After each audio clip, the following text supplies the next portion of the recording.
Have you ever been tempted to give into a situation where you knew it would be worth it, but if you would wait just a little bit longer, the experience would be 10 times better? For example, let's say you're saving money for a car, but if you would wait just a little bit longer and save a little bit more money, you could get an even better car or truck. Or let's say next weekend you want to go to Schlitterbahn, but if you would wait 2 to 3 more weeks, your best friend could go and you know how much fun you guys would have together. I want you to take a look at this video clip of these kids. They were given one marshmallow and were told not to eat it. But if they would wait until the adult came back into the room, they would be given 2 marshmallows. So take a look at this clip.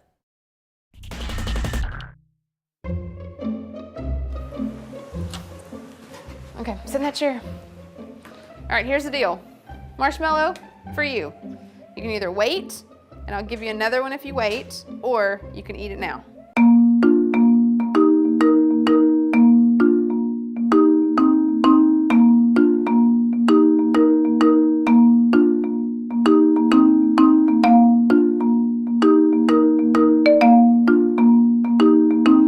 How'd you do? Did you do good? You did? Yeah. You wanted to eat it, didn't you? Yeah. So did I tell you to give you another one? Okay, now you can have both. I know that was a silly example about temptation, but I think there's some truth that we can gather from their experience. How often do we give into something just because it's right in front of us, it's easier, it's cheaper, maybe it feels good at the time, but if we would have just waited for the best situation, it would have been even better. We have the power to say yes or no. We aren't just saying no to bad things, we're saying yes to good things and even better things. 1 Corinthians 10:13 says, "No temptation has overtaken you except what is common to mankind. And God is faithful. He will not let you be tempted beyond what you can bear.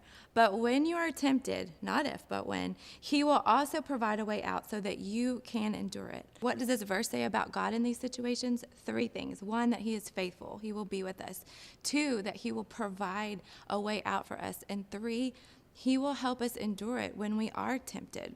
Take a look at James 1:5-6. "If any of you lacks wisdom, you should ask God, who gives generously to all without finding fault, and it will be given to you. But when you ask, you must believe and not doubt, because the one who doubts is like a wave of the sea, blown and tossed by the wind."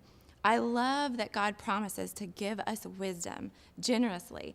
All we have to do is ask. And then He promises that if we believe and not doubt, He will help us to be confident in those decisions. Growing up, my youth pastor used to always say, "Obey first, be blessed second." And I remember thinking about that, like, what does it mean? How does that carry out my own life? And I know, like, back in my teenage years, like, there were lots of opportunities where I was faced with really hard decisions or decisions that were uncomfortable or awkward.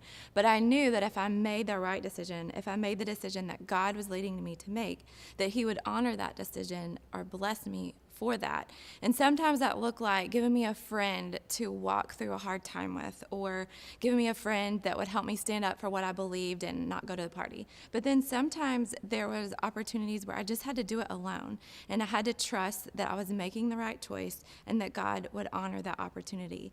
When we say yes to what God's calling us to do, He desires to bless us. He desires to give us good things. He desires to give us gifts, more opportunities, friendships. I don't know what it looks like in your life, but God desires to give you good things. James 1:17 says, "Every good and perfect gift is from above, coming down from the Father of heavenly lights, who does not change like shifting shadows." Think back to the video. What were those kids focused on? Their mind was fixed on 2 marshmallows, right? So what is your mind fixed on? We aren't just saying no to bad things. We're saying yes to better things. For example, if you say no to sex now, you're saying yes to a future marriage with less hurt, less regrets, and a pure relationship with your future spouse. If you say no to drugs, you're saying yes to a future, to health, to a great job. If you say no to being rude or being in toxic friendships, you're saying yes to being a person of character, one who's trustworthy and will have great friendships. God has given us the power and the gift of saying yes or no. We aren't just saying no to bad things, we're saying yes to the best things. These words, yes and no, have the power to construct or destruct your life as a high school student or a junior high student. They have the power to affect your relationships, your college career. Our lives are a result of the things we've said yes and no to. My life is a result of the things I've said yes and no to. I love that God has given us the gift of his Holy Spirit to help guide us in those decisions. If you are a Christ follower, you have access to his power, which is so awesome. So let me close with a question. What is it that you need to say no to in order to say yes to something better? Saying no might mean saying no to a friendship, a relationship, a drink, a vape. I don't know what works for you. What is it that you need to say no to? It also may mean sometimes saying no isn't enough. Sometimes we have to choose not to put ourselves in tempting situations, like not going to that party because we know there's going to be drugs and alcohol there.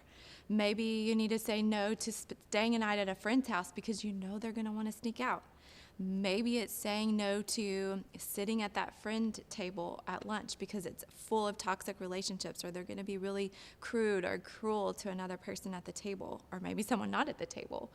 Maybe you need to say no to sitting down and gaming after school because you're going to forget and get sucked into that awesome game and forget to study for that test that's tomorrow.